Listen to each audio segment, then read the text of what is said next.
Welcome to another presentation of Under the Macroscope. Today, I want us to take a closer look at government officials who do not care about what happens to America.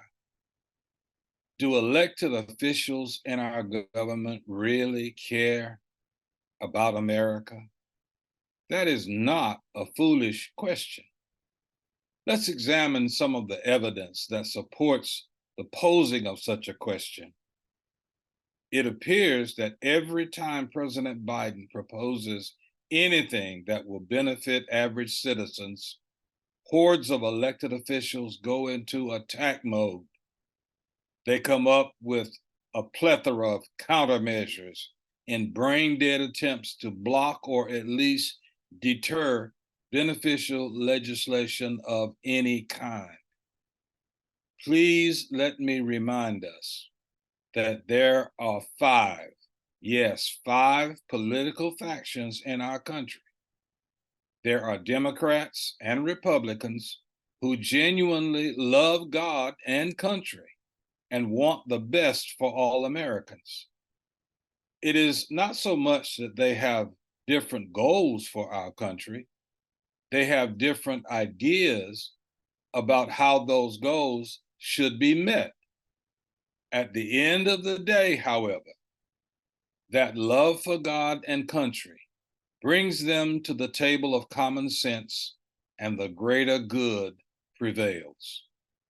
Then there are the Slimocrats, slim on guts and brains, who pose as Democrats.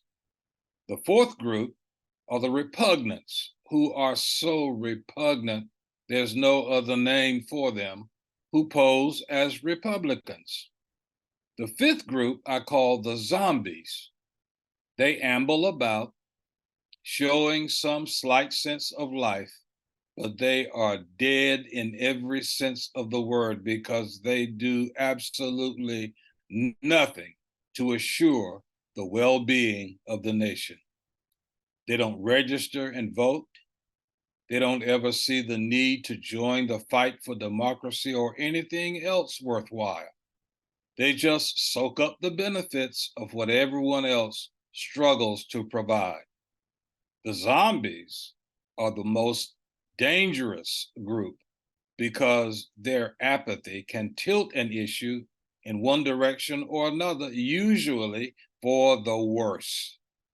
Look at what is happening right now regarding the looming government shutdown.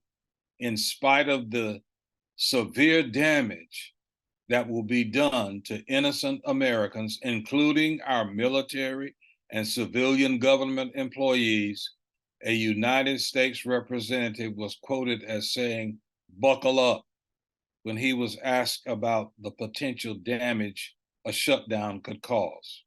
He was basically saying, "I don't care." What kind of attitude is that for an elected official who is supposed to be working on behalf of all Americans?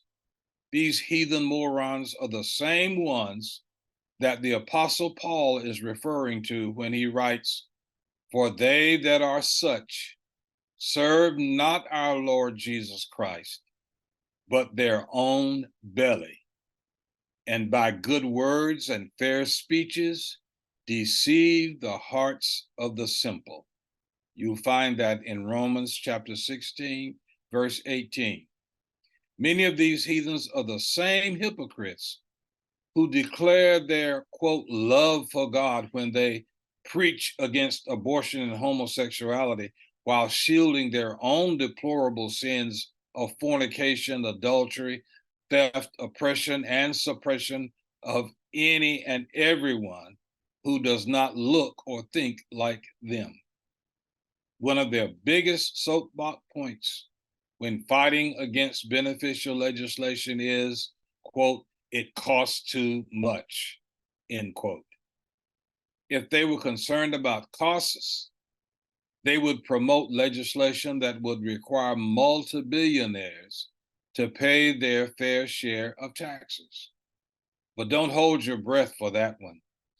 These sick dogs don't have the guts to stand up to their owners and trainers.